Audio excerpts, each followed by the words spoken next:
Hello, you beautiful people, and welcome to the As of Yet award-winning That 40k Lunchtime Show, where we analyse the meta, dive deep into lists, and just have grade A banter along the way.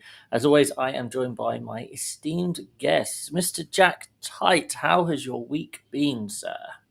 I've had a great week of doing lots of thinking about what I'm going to take to LGT, but not Okay. actually doing any practicing until the last minute. So Standard. solid, Classic. standard LGT stuff. Absolutely. LGT obviously being one of your favourite events, one you have historically done incredibly well at.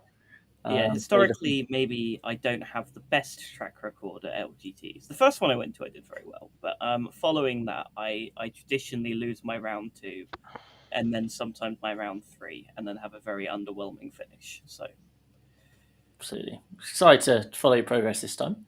yeah, And then, of course, we have Ed, who, if if we go true to form, then I assume for the past week you've had your list sorted, you've been easing into it, getting lots of reps, and just being really comfortable and confident and know exactly what you're going to be taking. No, actually, I've been a Oh, nervous wreck for the last 7 days. okay. In the slightest wrong decision could mean that I get a 3-2. So I've been very much so like trying out different stuff. I was using Salamander's Siege Anvil for a while. I was on AdMech for a while. I actually have all the AdMech printed, but I ended up not going for AdMech either, and it was all fun.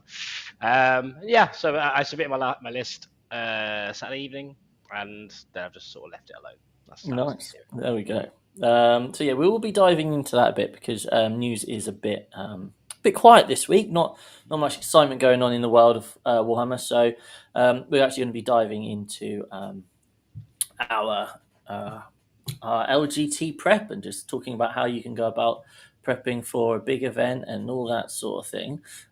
So let's get the wonderful PowerPoint up. There we go. Hopefully that's now appeared on your screen. Yes. It has. Excellent. It has this time. There we are. Boom. we didn't need it last time, Didn't Chris. need it last That's time. fine. We just made do. So in today's show, the week in Warhammer, we're going to just look at LGT prep. Event spotlight. There was the Dune Hammer Open up north, and there's a big 131 player event. So we'll talk through that and look at the meta. We've got our classic Who Am I? Then got a couple of lists to go through, and then of course Deirdre. It's always the good stuff. So as always, join in the chat, say hello, let us know what you're up to. How's your work day going? But over here, we've got the week in Warhammer. So I'm actually going to start at the bottom, which is FAQs. Basically, UKTC have recently ruled that you can't stack things which are just after. And there was always a bit of I think it was off on games I've played, it was a bit of discussion, with Grey Knights. It was like, oh, can you Overwatch and then miss away? Or do you have to, how does that work? UKTC have said that, nope, you can only ever do one kind of like just after thing, and it's same for like stratagems and data sheet abilities as well. It means you can't like stack attacking buffs or defensive buffs or all those sorts of things, as well as double reactive move. So how are we feeling about that? Are we doing this a good choice? Would we prefer it the other way, that you could stack it? What are our thoughts?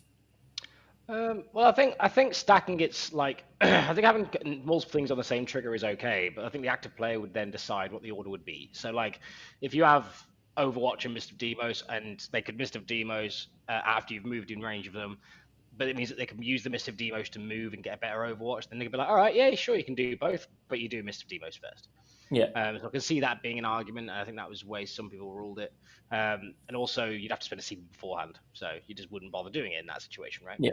But in terms of like, if someone that you get shot by something that's like AOC and pop smoke and stuff like that, I think that's fine if that's allowed. That's okay. All of these things are 2 CP investments to keep one asset alive. Like, and you might just die anyway. I can see it. I can see where they're going with it. But I don't really see why it's needed, to be honest. That's my view. Jack? Yeah, I think my take on it is like I've read their reasoning and their logic behind it, and it's like I can see it. I can see why it's argued as being correct. But my take on it is we've played it the other way for pretty much the entirety of the edition. I feel like sometimes when you have these rulings, you've played them the other way for so long that frankly there just isn't much benefit in changing them, because all you're going to result in is they're just going to FAQ it in 3 months to say that we were playing it the correct way all along, and we have a 3-month period where everyone gets upset about a ruling, which ultimately isn't going to last more than a couple of weeks. So Yeah, no, it's entirely fair. But hey, at least we have clarity, right? So that's the important thing. And I would just like to signpost something which we had a bit of a chat about in our group, was the on the GW app. There's a thing saying, can you unterraform, or can you re-terraform if someone's terraformed your home field objective? And the answer is no, because you're not allowed to terraform your home field objective. So that caused a lot of chat in our group, as we were like, right, Operation Terraform opponent's home field is fully in. Because some people are like, yeah, I've done that loads. Like, that's obviously a thing. And other people like myself were like, oh, I never even thought of that. But actually, that's quite a nice little thing. So if you've got very fast moving infantry, get on that. So that's a nice little thing. So yeah, Games Workshop FAQs, just dishing out tactical advice there. But mainly LGT prep. So we've kind of touched on it already, but biggest event potentially ever. People have prepared for this in completely different ways. So Jack, once you made your decision for the fact you were going to go to LGT, you've obviously, well, both of you have got the invitational to think about as well. What was your kind of like process? How did you think about, was there specific armies you're like, oh, I'm going to have to be really prepared for this? Were there matchups you were trying to avoid? Was it just, actually, I want to take an army I'm really comfortable with? Like, what was your process going in? So I think the interesting thing for me going in is, if I'm honest, I haven't really done a lot of practice after WTC, right? My actual number of practice games have been pretty low. I've done a couple of events and stuff, but frankly, haven't done all that well. And obviously, given my track record at LGT, I'm really keen this year not to do badly again. Yeah. So I'm a little limited on practice time at the minute with other work-related bits I've had to do. So I've been like, okay, what is the best thing I can do? And in recent times, I think it's fair to say with WTC, the army I've played the most games with is Chaos Knights. Mm-hmm. Now, I told everyone I wasn't going to play Chaos Knights again after WTC because I was bored with them. Yeah. But ultimately, they're the army that currently I have the most up-to-date knowledge on matchup-wise, which then requires me to have less practice games. Mm-hmm. Doesn't mean that, I should skip on them entirely. I have still played a few. But I've gone with a Chaos Knights Infernal Lance build that's not massively dissimilar to some of the builds we were seeing at WTC. And it's just playing it, it's felt a lot more comfortable. I know what I'm doing. I know how hard I can push the tempo in certain games. And as such, I will feel a lot better going into a lot of matchups. In terms of what I've noticed, the meta sort of doing is, at least maybe it's just people I've been practicing against, but I have been seeing a lot of 6-inch deep strike shooting lists knocking around. Now, it's a bit of an issue for Chaos Knights because they don't really have any great screening units. Yeah. And anything you do screen with is probably valuable enough you don't want it to be shot. So I have taken a Knight Tyrant who has he has the Infiltrator bubble of 12-inch no deep strike. Okay. So that dude combined with a unit of Plague Bearers should handle most of those problems. Other threats I see, World Eaters are going to be pretty good. Chaos Knights, I think, have always had a favourable matchup into World Eaters Berserker, like 20-man Berserker unit. Mm-hmm. It's a little harder now with the Exalted 8-bound change. Like, they do slap Knights off the face of the earth, but I think it's manageable. And then I guess that brings us to Admech. Now, I haven't played it, but I'm an army of high-volume 2-damage weapons that can move over models. I'm hoping I'll be fine if, I might spend 2 turns in my deployment zone. Yeah. Or mostly in my deployment zone. But hopefully after that we've killed enough models to push out. So I think I've looked at what's doing well. I think Chaos Knights lines up well enough right? It's still got a bad Eldar matchup, but lines up well enough into these things that with the experience I have with them, I feel comfortable going into LGT. No, that's fantastic. Cool. And then Ed, now obviously I've been privy to the last month, 2 months, or etc. of some insights into your brain and how you have, as we like to say, spiraled. So but you still have a method. There's a method to the madness. There's still a process. So do you want to give us a little fascinating insight into how your brain worked in the build up to LGT list submission? Sure, ma'am. So at first I was looking at like stodgy OC lists which can survive Berserker Horde, and I was like, okay, well, heavy intercessors are pretty good at surviving that, generally speaking. At least surviving enough of a hit so that it gets a 20-man brick commit, and you're okay to do that sort of thing. Because obviously the AP1 with AOC and the +1 save on them means you get a 2-up save and all that sort of thing, and 6 throws off their mats. So I was like, okay, cool. This looks good. And I was testing out Salamanders for a while. This is really good. And then I sort of sat down, and looked at the list, and I was like, I don't know how to deal with Eldar. I think Eldar will just ruin me here. So I'm like, okay, if Eldar ruins me, I can't take it to LGT. Okay, next idea. Then we went on to, what was the next thing we went on to? Went on to AdMech next, and started to test the AdMech because obviously the data slate came out. I was like, these look really good. I've used AdMech before. The chicken change is really good. It means I can kill knights, and I can have enough stuff to, have enough stuff stealth bodies to be annoying. And the new oath changes means that like infiltrators at strength 6 actually do something to knights when they're within range of battle lines, stuff like that. So which was obviously great. But then I sort of looked at it and I was like, but then I'm going to fall to pressure. So world eaters will just run at me and kill me. Emperor's children kill me. Orcs kill me. Like if I don't get first drop and first turn. And then suddenly you sort of look at those games and you're like, okay, I can't take AdMech for that reason. Okay, so because obviously I'm also trying to do well because like Jack, this is my cursed event. I've never hit the 5-0 bracket in LGT. I've done it with other ones with bad lists where I've just got deep good pairings, but this one is always someone that stops me. So that's why I was like, I really want to try and do quite well. Is when I can play the most things that I can possibly play. So then that sort of brought me back around to my Eldar, and I was like, well, Eldar I know very well. I took them to WDC. I think I did pretty well with them there. I used them. Like, at least play a game or two with them a week, depending on just mixing up the list and all that sort of thing. And I was like, this is also comfort. I know it really well. I can play against, I think, anything really. I think you can play against anything now with the list that I've got as well. I think I can definitely give anyone a game. And you can definitely have a lot of skill expression there to try and get you some way out of games that might be worse than you think they are and all that sort of thing. So if that's the case, then I'm like, okay, well, that's probably where I should look at, right? So I started to look at the Eldar again. Obviously, Asm and Dire just went down there automatically because I was taking them when they were more expensive at ITT, and they work there. And then I basically looked at the list that I had before, and I was like, Eldrad is fine, Fugan is really good. Those are the cool concepts. And I carried on looking, and me and Manny had a chat about it. We started making the list, and then I was like, do I need Fugan? Well, I said, do you need Fugan? I was like, no, I probably don't need Fugan, right? Like, and I argued because I thought Fugan's really good. And eventually it was just sort of like, maybe you don't, because it's just an extra 5 fire dragons. It's more damage. It's another trade piece. It's another piece that you can send out to kill a transport or a baby knight without having to commit anything too interesting or expensive. Yeah.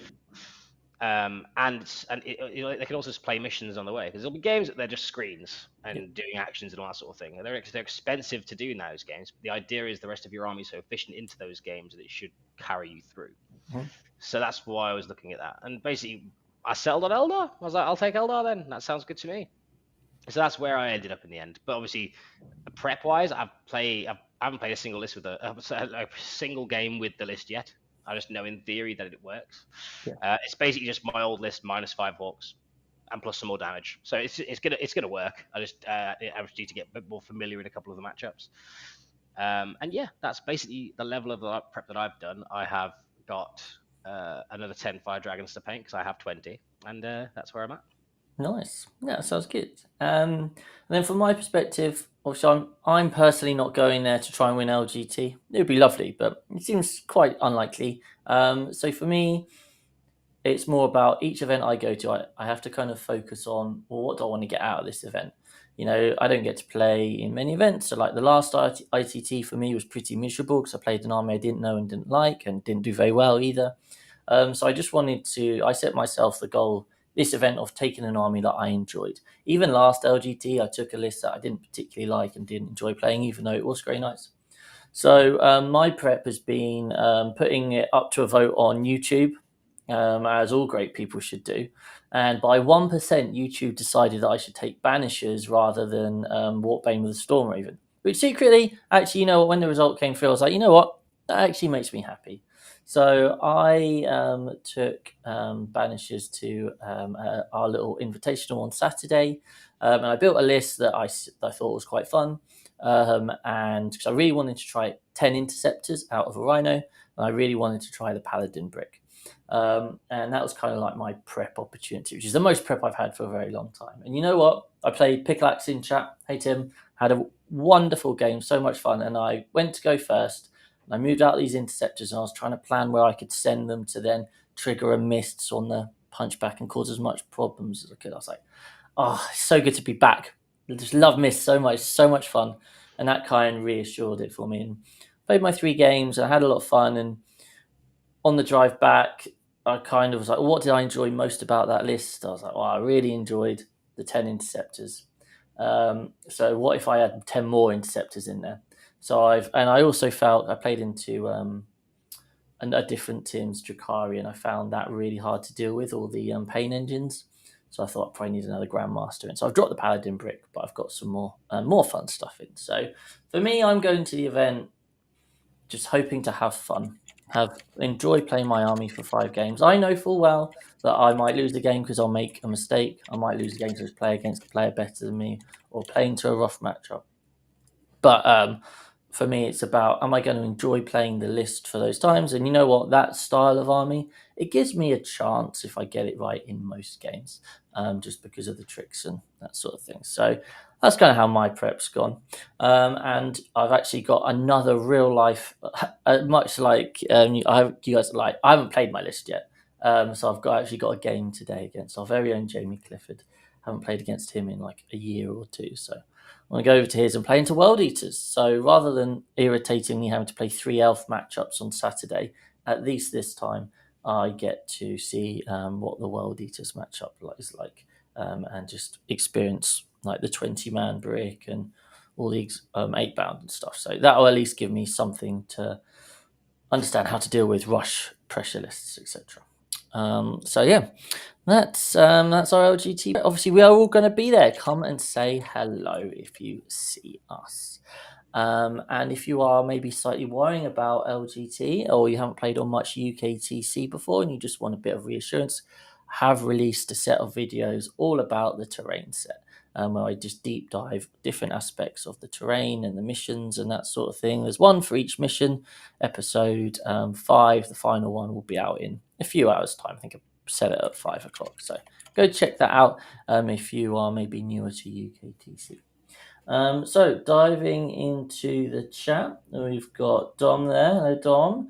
We've got John. We've got Alex. Tim. Yeah, absolute pleasure, mate. You were great fun. Obviously, Ed's coaching mentee as well. Indeed. Sam, irrationally nervous about LGT. I think that's quite a standard thing. But then you just, for me, it's just the main takeaway is you could literally play anyone. You could have 5 good matchups and 5 not amazing players and just be 5-0. Alternatively, you could get on the short end of the stick and there's 2 top players that could win the event, get paired up round 1. You play them round 2, and then the loser round 2 or whatever, and then you get completely screwed over and you go 3-2, and it is what it is. And those sorts of things are just completely out of your hands. So it's about setting different goals and expectations, in my opinion. Gustav says LGT lists are out. Indeed. But apparently I don't have a faction set, which is not very good. I could have sworn I'm currently. It looks this weird. It's weird. I'm trying to find my name and I can't find it. So that's fun. Cool. Well, you know what? We were going to look at the Doonhammer Open, but you know what's going to be more fun is we're going to do the rest of the show now, and then we're going to finish the show by looking at LGT lists. I think that's what we're going to do, because that would be a bit of live reaction. So if you want to check out LGT lists, we'll be doing that. So we're going to skip the Doonhammer Open this weekend. Innis won on World Eaters. That's the headline. And Custodes also did quite well. And our very own Jim went 3-2. Well done, Jim. But who am I? So let's just switch over to that now. So obviously, we are now 2 rounds deep into this, and it is close. In week 1, Ed got off to an absolute barnstormer of a start with getting it right on the first round, and then last week he did the complete opposite and didn't even manage to get it. Jack, as ever, has been consistent with a couple of 3s. So, who have I chosen today? Wow, are we ready? So, clue. Oh, if you're new to the show, I'm going to present a series of clues. At each point, the players will be guessing who they think I'm talking about, and at some point, they will lock in who they think it is. So, round 1. This character was born in the year 447.M40. This character was born in the year 447.M40. So, who do you think it is? Write it down. If you're playing at home, don't write it in the chat. Don't want to give any hints to anyone, but have a think in your head. Who would I settle on? Okay, have you both got a name written down? I have indeed got a random name written down. Excellent, good. Clue 2. This character was involved in the Second War of Armageddon. This character was involved in the Second War of Armageddon.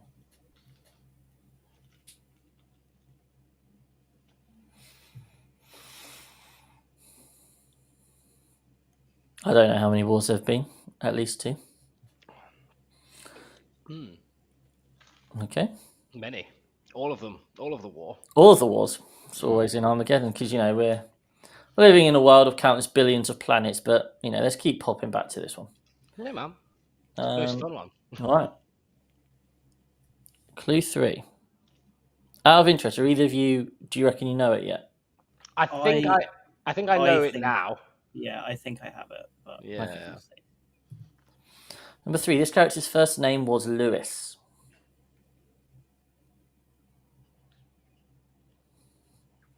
This character's first now I'm lost. was Lewis. Oh, I'm not. Yay! Gotcha, Jack.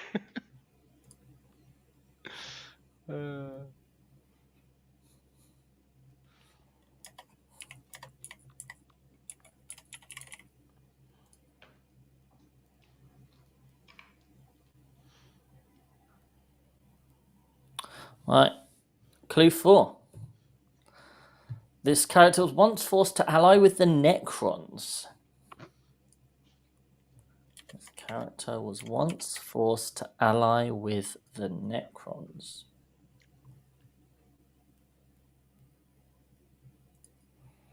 You still happy, Ed? Well, I think he did, but I'm not sure. I'm sure about 2 of them. Okay. So I'm just gonna hope that yeah. teamed up with Necrons at some stage. Well, it worked really well with Lucius last week. So yeah. Oh yeah, 100%. I never get anything wrong like that, right? It's fine. Are you now confident, Jack? More confident, but not certain. Okay, cool. And then number 5. This character is currently the Lord Regent of the Imperium Nihilis, or however you pronounce it. Nihilis? Can you say it again, mate? The last word. Nihilis. Nihilis. Yeah. Either one of those 2.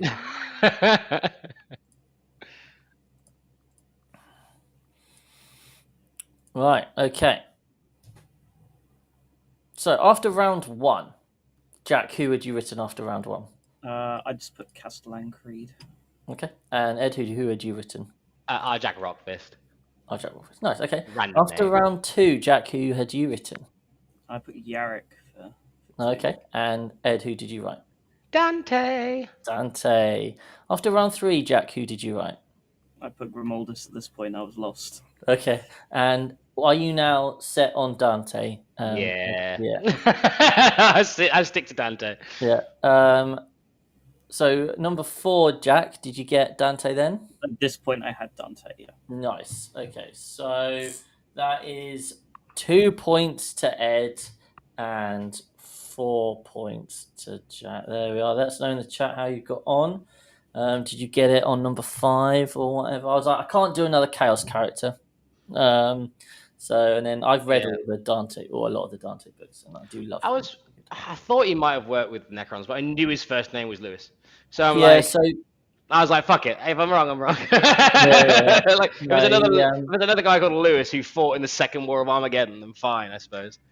no, they were fighting against the Necrons, and then a bunch of Tyranids came along, and they had to join forces to beat the Tyranids. And then they were so tired and depleted, they were like, "We'll let you live," to each other, and then went away. So yeah, it was the Silent King rocking up. And there we go, guys. There we go. Right. Um, List surgery time. So, as always, if you are a member of our YouTube channel, on our Discord, we have a section for our members only where you can submit your list and we will deep dive your list or just analyze it, give you our thoughts. I'm not going to lie, guys, this week this is probably more Jack weighted than Ed, but maybe Ed will have some opinions. We'll see. So, we have got, and is back. Now, we've worked on him with a Chaos Knights list, but he wants another option for having a team's kind of like hard to shift list. So, what do we think about this demons list? So, we have got Be'lakor, a bloodthirster with the Argath enhancement, Great Unclean One with Endless Gift, shockingly, Rostigus, Scarbrand, Sloppity Bilepiper, greatest name ever, a unit Plague Bearers, 2 Beasts of Nurgle, and 2 units of Fleshhounds. Start with you, Jack. Do you like demons? Do you think this is a hard list to break down in teams? It's a good demons list for teams, right? It has some big monsters. It's going to have some very good and some very bad matchups, probably. Ultimately, demons can score fairly well with all the uppy downy tools. I think maybe the only thought I had is, I think now that Be'lakor is a lot better in combat himself, there might be scope to swap either the Bloodthirster or Scarbrand for like Kairos or a lot of change, just to have something that sits at the back and clears the middle objective without having to actually commit anything every turn, hopefully. But I don't think that has to be a change you make. I think that's just personal preference. I think the list looks pretty good otherwise. What does Sloppity Bilepiper give them? He's normally just used as like a deep strike scoring unit, but he also has a 6-inch aura in the fight phase of every unit takes a battle shock test within 6 infantry units, not vehicles or monsters. But he is actually pretty good for, I think, 60 points. He might be 55, but it's not a lot of points. Just cheap. Nice. Excellent. There we are. It's Jack approved. There are. Right. Now, I'm not going to lie, Alex, because I know you'll be listening to this at some point. The thing that irritated me most about this was having to write out so many units. There's so many units in this list. Like, sort it out. So this is Alex trying to make Imperial Agents work. Now, obviously, Jack, you're an Imperial Agents main. So let's obviously therefore go straight to Ed. So this is Imperial Agents. You know anything about Imperial Agents, Ed? Did you not know that Jack's an Imperial Agent's main? Did you not? No, I took it to an RTT, mate. Yeah, played him at one event. Played him at one event. I know a smidge. Okay, go on then. Break down, and then we'll get Jack's input as well. So we've got a Calidus, a Calexis, and an Eversaw. No Vindicare, shame. We've got Jack's, a Priest, a Navigator. I know what that does. Then 2 Rogue Trader Entourages, 3 units of Subductors, a Watchmaster with a Death Watch Kill Team, 2 units of Temp Breachers, 2 Chimeras, Rhino, an Immolator, 2 units of 6 Inquisitor Agents, Sanctifiers unit, and a Sisters Squad. It looks as if it's a bunch of stuff. Yes. It's a bunch of stuff, man. Like, it's lots of lone ops. There's lots of deceptive damage there in places. This Strike Force is the other one that reactive moves when you shoot it and gets an invuln. Yeah, so there's lots of ways to like shove OC in some awkward places and get +1 OC onto an objective as well and all that sort of thing. So that's fun. Also, like a 4-up invuln on a few of these units is just annoying enough to make you overcommit to certain things. I don't know what you do after someone does overcommit, but like if someone overcommits, can you kill the stuff they overcommit with? I don't know, but like it's certainly an Imperial Agents list. Alex is keeping true to form. I think he's gonna have a lot of fun with this and just randomly beat people when you don't expect him to. Nice. And so, Jack, as the Imperial Agents expert here, are there any changes that you would recommend? I think I would like to see the Collectors taken out, and instead I'd either like to see a third unit of Breachers or a second unit of Sanctifiers. Okay. Agents have some pretty big damage issues. It's kind of the only, they're very good at existing. They're surprisingly durable on a lot of their units, and they have a lot of OC.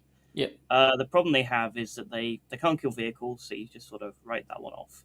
And you can kill infantry, but you really requires quite a lot of resources to kill more durable type units. So I think I'd take out the Collectors and just chuck in another damaging unit, just so you have just a little bit more help there. And I think the other reason I'd do it is, looking at it, there's 2 Rogue Trader entourages and Draxus, all of whom compete for really wanting to be attached to Breachers. So if you have that third squad of Breachers, then there's no fighting over who joins what squad. They just all get to join one. Nice. There you go, Alex. So I don't know what he's taking to LGT this year. I don't think it's Agents. I'm not sure. But we'll find out soon, maybe. Right. Now, this could be interesting. Guys, since we last spoke, have you read any more about the new Dakaru stuff? No. Excellent. Right. Well, Alex, I hope you are prepared to be disappointed, sir. So, I mean, so it's the Detachment Spectacle Spike. Does anyone know what that does? No. I think it's the Witch Cult one where once per game they get to be really good or something, maybe. Okay, cool. Well, based on the list, I'm going to assume that's probably, witch stuff. So we've got Drazar, Lilith, 2 Succubus. They had 2 different enhancements. Don't know what they do. 2 units of 5 Corsairs. 3 10 Witches. So they split up and can go in the Venoms, apparently. Then 3 units of 5 Hellions, 5 Incubi, 2 units of 5 Mandrakes, 2 Chronos, and 2x2 Talos. Now, it's very hard to give an opinion when you don't know anything about the detachment or the new data sheets. Almost impossible, one would say. Some would say almost impossible. I wanted to just put it here just to show that, we are all human. But what we will do is, Alex, we will go through this one again next week with a bit more information. We've got a few Drakari mains in the chat, and we'll come back to you with some more informed information next time. Okay, because we won't want to give you bad information. Now, Kobe, I haven't put your list in, just so you know, because you've locked it in for LGT. And I told Jack to respond to your comment. I don't know if he has yet, but I might have forgotten to do. He might have forgotten. There you are. So you take that up with Jack, Kobe. Yeah. Also, Gary, did the books just come out? Jack type might have known. I think that's probably what he was rolling eyes on. So be nice. Be nice. I do believe that a unit of 10 Hellions in this detachment is supposed to be very good. So yeah, I've heard that. I've heard that. I'd go with one of those at least. People will be talking about 10-5-5. I think in our chat. So there we are. That's our for now. Well, once we've got our head around it a bit more. Right.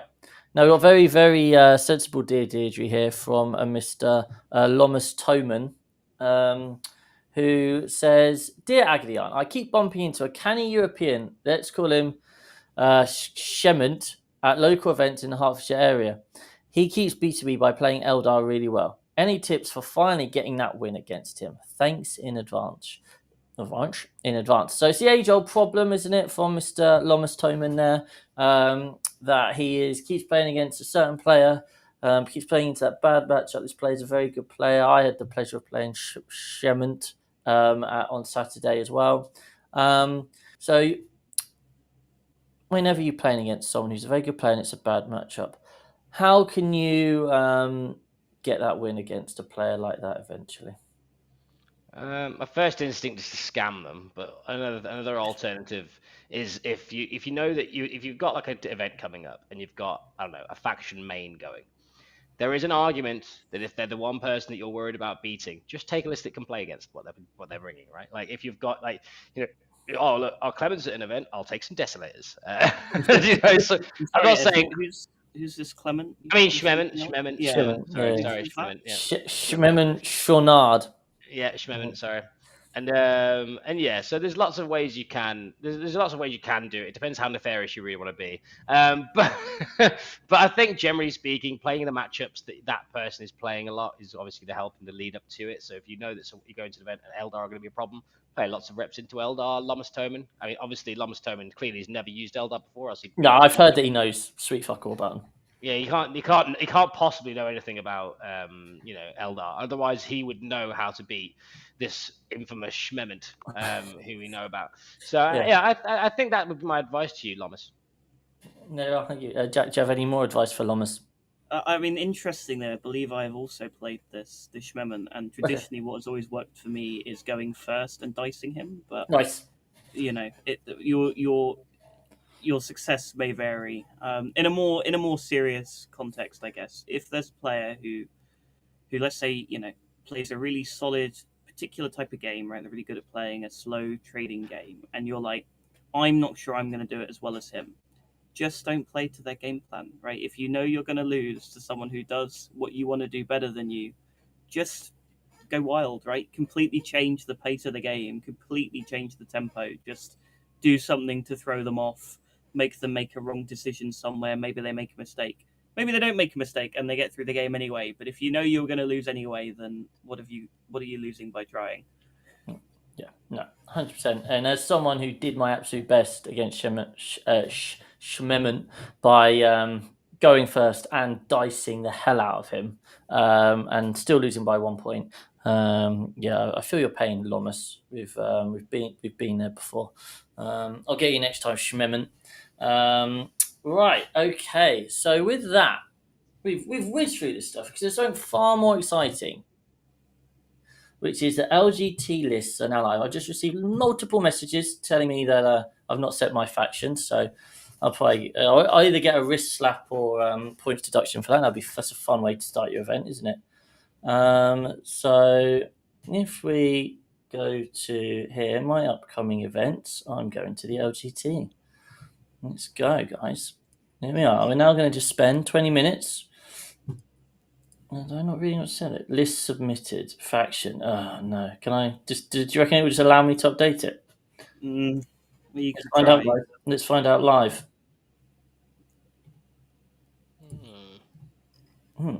Maybe. Don't know. Does it still let you edit your list? Surely not.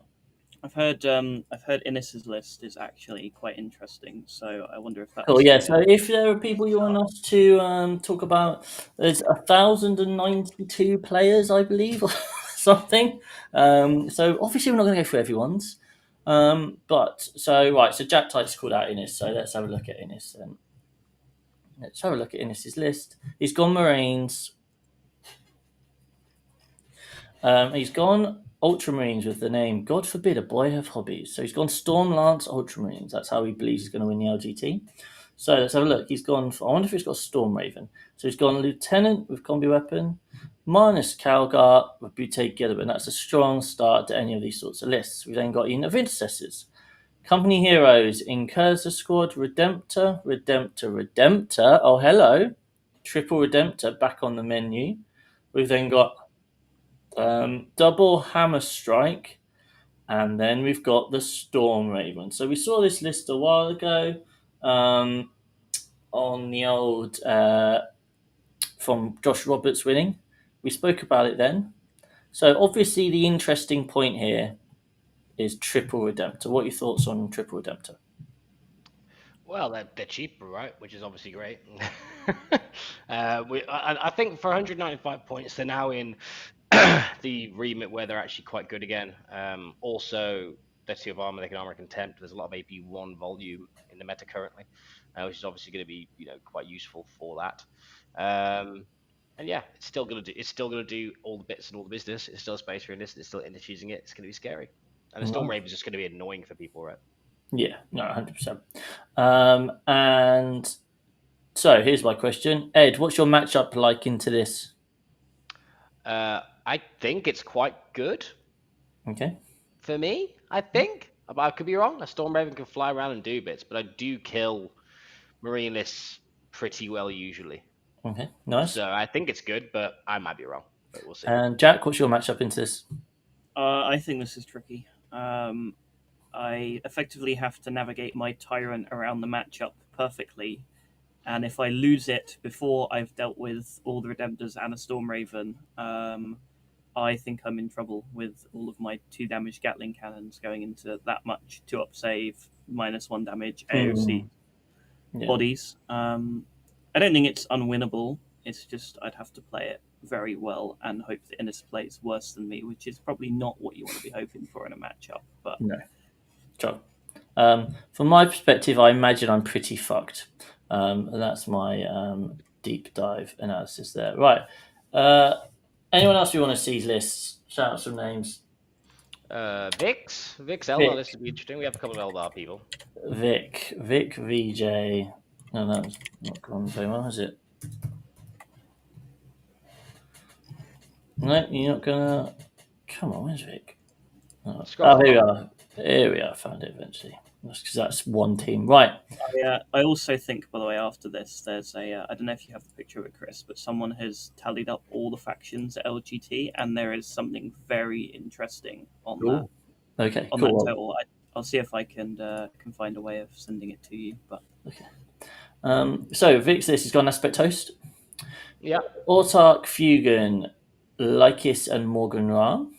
They got a unit of 5 Corsair Void Reavers, a Wave Serpent, and then 10 Dark Reapers, 5 Dark Reapers.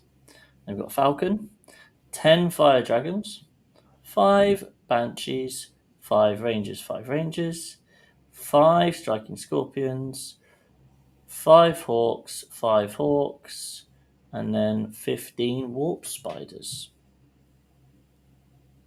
Interesting.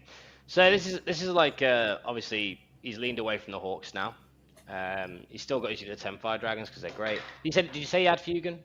Yep. So he had Fugan. He doesn't have Azerman. Or Jane'Zar. Or Jane'Zar. I think he used to replace Jane'Zar with an Autark for a cheaper version. I think Vic's gonna have a. I think Vic likes the Morgan Ra package better than Azerman as a general rule. But just because Morgan Ra and the Dark Reapers are very, very cool. I think it gives you another unit that you can get in and out with the Wave Servant if the Fire Dragons are less useful in the game or whatever. I think the idea here is trying to make it as versatile as possible and give yourself ways to do everything, right? But and also the unit of 10 Dark Reapers from reserve when they've got crit 5 sustained lethal are a bit nuts. They are quite good, so that can also do quite a bit of damage. And yeah, I'll be interested to see how he does with this. I think I think like 20 Hawks on UKTC boards is still really scary. The more wound output's really good, but we'll have to see how he gets on. But I think he's going to do quite well because it's Vic and he knows Eldar. So yeah, that's entirely fair enough. Okay, right. Before we look at any other lists, let's see if this works. So hopefully this appears on the screen because I'm just streaming my thing there. So we have the faction breakdown here, guys. Has that appeared on screen yet? yeah, I can see it. It's not full screened or anything, but it is on the screen. It is there. Yeah, well, there you go. So, now this is absolutely mental. World Eaters are the most popular army. They are more popular than Space Marines. Wow. Okay. What are our thoughts on that then? I don't think at any point in my 10 years of doing tournaments that I have ever seen any faction have a greater representation than Space Marines at an event of this scale. Like the fact that it has been beaten it blows my mind. It is nuts. Yeah, it's crazy that they beat Space Marines. Yeah. So let's work our way down. So World Eaters 74. We've got Space Marines at 66. Eldari at 57. So lots of Eldari there. You're just a sheep there, Ed. But Blood Angels being very popular again. Death Guard 53. So we've got quite a few in the 50s, right? So Eldari 57, Blood Angels 54, Death Guard 53, Necrons ever present 53, Tau 52. Then we've got Chaos Knights and Imperial Knights very close at 45 and 43, along with Dark Angels 43. Custodes at 40, so 12th position there, even though they're not really doing anything in the meta at the moment. Guard in the middle there, 39. CSM, 39. Black Templars, 38. And that's quite a niche faction to be so high up. We've got Other at 36. So that's people like me who didn't put our titles. So 36 naughty people. Demons at 34. Tyranids at 34. Grey Knights, 33. Sisters, 32. Thousand Sons, 32. Orcs, 32. Space Wolves, 30. Emperor's Children, not that high, 28. Votan, 27. Dakari, 26. Adbec, 24. GSC, 12. Death Watch, 9. Imperial Agents, 8. That's right, there are 8 Imperial Agents players going, and no Titans players going. Just so you know. So there we go. Yeah, as Sam points out, it's not bigger than total Space Marines in general, I guess. So what are your takeaways? Should we start with Ed? What's your takeaway from that sort of thing? Say again, sorry, mate. Sorry, I just got an email. Sorry. Right. What's your kind of takeaway from that? Sort of the list. Yeah, so the ordered list is crazy, right? So first of all, we're going to go back to the fact that World Eaters are the most represented. That's the fact that it's a beast Space Marines is insane. The fact that it's a chaos faction, like World Eaters is crazy to me. Even when T-Suns were at the top of their game, people weren't represented in that sort of volume. But I think the reason why is because World Eaters is one of those armies that a lot of people have access to. If they don't have it, someone else does. Like everyone knows someone with a World Eater army. And yeah, and I think that'd be one of the main reasons why people just have access to them. Like I've seen lots of messages on like hobby chats and like model people borrowing models and stuff. And can I borrow a World Eater army? Can I borrow this? Blah blah blah. So yeah, you can definitely see the reasons why. So, but yeah, that's cool. I also think the fact that like Eldari is represented in the volume that it is fair. It is. They are quite good at the moment. And you're going to see the really good thing about the Eldari right now is going to be a big variation in lists. Like, Ben Jones is compared to Vix, compared to mine, compared to Clements if he's there and that sort of thing. All these Eldar lists, they're all going to be slightly different. There's going to be some people on Seer Council. I think most will have sat on Aspect or Warhost. And I think that's really cool. And obviously Blood Angels are still really strong. Like, they're very, very strong in their own right. So that'll be really fun to see as well. Yeah, nice. Jack, any key takeaways from this list? I think what's really interesting, I know they've got just puffed in the data slates, maybe it hasn't had time to filter through yet, but Orcs have a way smaller player number than they normally have at this scale of event. Normally Orcs are played by a lot of people, and I think it speaks a lot to maybe how much the faction is suffering at the minute, because it feels like those, the vast majority of those Orc players are going to be die-hard Orc players. No one's meta hopping onto Orcs at the minute. And I think the faction is it's struggling a little bit, even with the buffs. I think the buffs are great. I think it's a step in the right direction, but I think a lot of the data sheets feel quite dated. It's not the rules and the detachments are bad, but the rules on a lot of the data sheets just aren't as good and aren't as interesting as some of the stuff you find on a lot more modern codexes. And I think probably the same can be said for some of the other factions slightly lower down on the list. Maybe it's a sign that some of them need a little bit more love, but I think Orcs is the real standout one as a faction that normally has a really strong player base behind it. Yeah. No, very, very exciting. And I guess from my perspective, well, I've received a different. WhatsApp is inevitably popping off here. So Jack Chapman has sent me it in pretty pie chart form. So let's just whack that up because we all love a pretty pie chart. Well, Chris does that, Ed. I see Sam asking, who do we think? Any player or faction predictions to win it, Ed?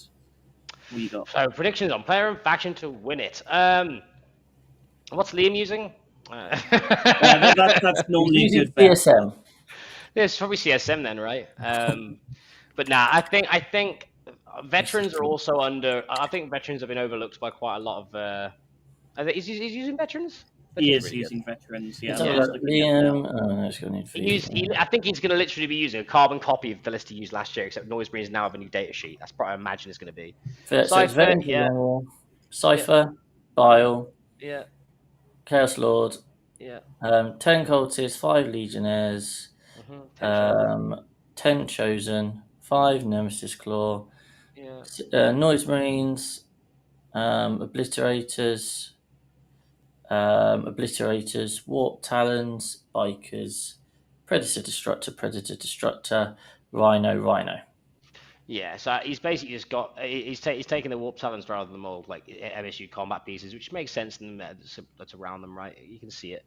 Yeah, I think it's going to be an interesting one for the top selection for the top factions. I think CSM might win it just because Liam's bringing it, and that list is very good. Like it's annoyingly good. I've played against veterans like about 4 or 5 times in the last couple of weeks because David's been trying them out, and they're very, very, very good.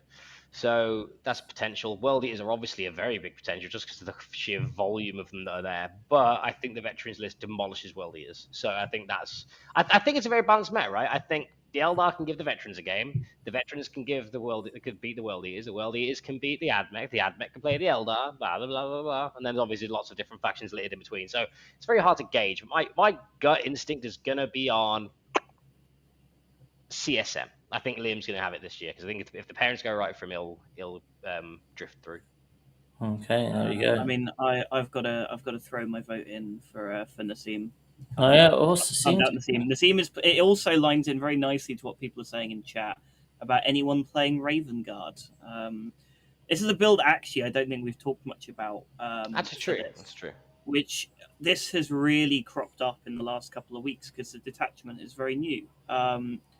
And this detachment it doesn't look like big changes from the original Vanguard Spearhead detachment, but actually the small changes that are here are really impactful to stopping the ways that your opponents before could shut the list down. I've watched Nassim play about 20 games with this over the last week, and it is brutal on UKTC maps. It gets all the sightlines at once.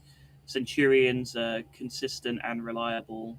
Inceptors 6-inch drop into behind all your screens to start picking stuff up early. It's got quite a few lone op pieces. It's got some good rapid ingress threats that can even happen turn one. This is a real list to do some research on if you haven't looked anything up about this. I'd definitely take some time to read the strats and what it can do because this is a very tricksy Space Marine build. And there's a lot of points here where if you don't quite consider how to play against it properly, you will lose the game immediately. Like, there's a lot of places you can be punished by this list. Yeah, nice. That's fair. So yeah, didn't Nassim lose to Harley on it though? Nassim has lost, I think, a decent number of practice games, but ultimately, that's what the practice What you games are learn for, right? If there's someone that's going to pull it out at the event, it's going to be Nas. So who do you reckon wins list v list, Nassim versus Liam? Who's got the better matchup? I think Liam will just rush this list maybe and pin it in its deployment zone. That seems like a very Liam thing to do. So, nice. But I think it's a very interesting list to be looking at going into LGT. I'm not sure how many people are running it in the end. It certainly had a lot of hype and a lot of good players talking about it, but I don't know if it's necessarily caught on to those who are maybe not watching the Seams every TTS game. So. Yeah, this doesn't have the breakdown, but here are the percentages that Mr. Jack Chapman has sent me. So yeah, World Eaters is 7% of the meta. That's the main headline. So I guess the key advice we can give as you go into LGT is make sure, in a perfect world, get a rep into World Eaters. I am today, so that's handy, isn't it? And at bare minimum, find out what World Eaters do. have a read about that. If you're trying to learn about Raven Guard, well, Ed did a video, as Scrivo points out. Ed did a video all about Raven Guard. So go have a read about Raven Guard, because they'll definitely be out in force. And those sorts of things will help you just prepare. On top of that, just get deploying your army on those boards. Come up with a game plan for turn 1, turn 2, etc. Just understand how your army is going to deploy and move. It's going to be quite a stressful experience with so many people around, I would say. And so you kind of want to try and take the stress out of as much as possible. Go with your lunch already prepared with a lunch. Know how your army deploys on each of the tables. Try and understand the different sort of matchups on the popular armies that we're not really expecting. All those sorts of things will just help you feel a bit more comfortable and confident going in. Were there any other? I'm just gonna detour you there as you scrolled past Alex Sacco, and I just saw that he's got Drakari. As you just scrolled past him there. Sacco. Did he win it 2 years ago? Or 3 years ago, because Liam won last year and the year before. All right. So Sacco's on Drakari, Reaper's Wager. So we've got Drazar, Lilith, Solitaire, Urian. Oh, I tried to kill Urian the other day. Oh my god. Archon, Troopmaster. And then we've got 10 Cabalite Warriors, 5 Racks, 10 Witches. And then we've got Court of the Archon, Incubi, Mandrakes, Scourges, with Dark Lancers. 2 with Dark Lancers, 1 with Haywire. And then you've got Unit of Troop, 10 Hellions. And then Chronos. So they've not lent into the fact that your second Chronos is 35 points now. A Star Reaver, a Venom, and another Venom. So there we are. That's a different move, isn't it? Drakari. Yeah, I mean, it is old Drakari. It's not new Codex Drakari. Yeah. But I think it's just very interesting. I think a lot of people have maybe forgotten about them in the meta, but if someone like Sacco is playing them, then they are certainly still a threat. That's not a list someone like him turns up to LGT with without carefully considering his options. Absolutely. Ben Jones, he absolutely spanked me last year. He's gone Aspect Host, Azaman, Fugan, Janezar, Lycus, Big Four, Void Reavers, Wave Serpent, Dire Avengers, Falcon, Fire Dragons, 10 of them, 5 Banshees, Unit of Rangers, Swooping Hawks. Oh, he's got 10 man. He's got 10 and 5/5 on Hawks, and then 5/5/5 of Warp Spiders. So a pretty nice looking list there.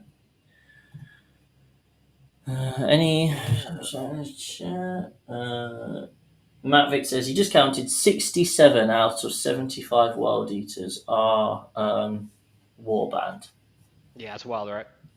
So, yeah, I think the World Eaters Codex suffers in general from the fact that all of the weapon strengths have been balanced in the Codex because of Berserker Warband, and as such have weirdly low strength values everywhere. Like Berserkers being strength 4 base is bizarre, which I think means that without the strength buff, they can really have some issues punching up into some of the more durable infantry, I guess. And as such, I think a lot of people feel shoehorned into playing it because it turns out having +2 strength, +1 attack on your melee army is pretty good.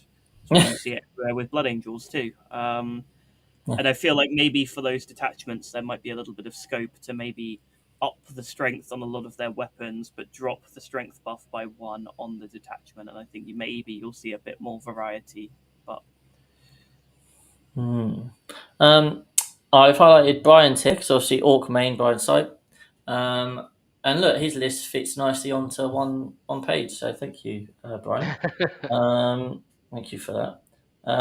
So obviously Orcs got some changes in the data slate. Brian's back on board. So we've got Gaz, got Big Mech, got double War Boss, 20 boys, presumably with Gaz. 2 units of 6 Breaker Boys, 10/10/5 of Flash Kits, 5 Burner Boys, 11/11 Gretchen, double 5-man knobs, and then double battle wagon. There we go. And that detachment is Warhod.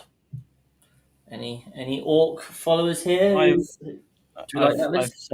I've seen a very similar list in the last couple of days. So I think the interesting thing with Gaz having a lot more leader options is he doesn't always have to lead the boys brick now. So I think where it gets interesting is some matchups it's quite hard to hide a 20-man boys brick in deployment, right? And Gaz takes up the 4 slots in the battle wagon, so you can't put him and a 20-man and the other support character in a wagon. Yeah. So there's going to be some games, and maybe Brian's going to do it in all the games, looking at his 2 battle wagon setup, where Gaz is actually just going to go join a unit of knobs instead.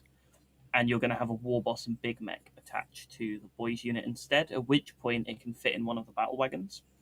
I suspect that it may change a little bit matchup to matchup, but I think overall you'll probably see it be run that way, because ultimately it's quite hard on UKTC maps to hide these units all of the time. So having those 2 battle wagons are really good on, just feel really solid at the minute, having these T12 high sort of capacity transports to eat all of the early game damage that your opponent really has to commit to.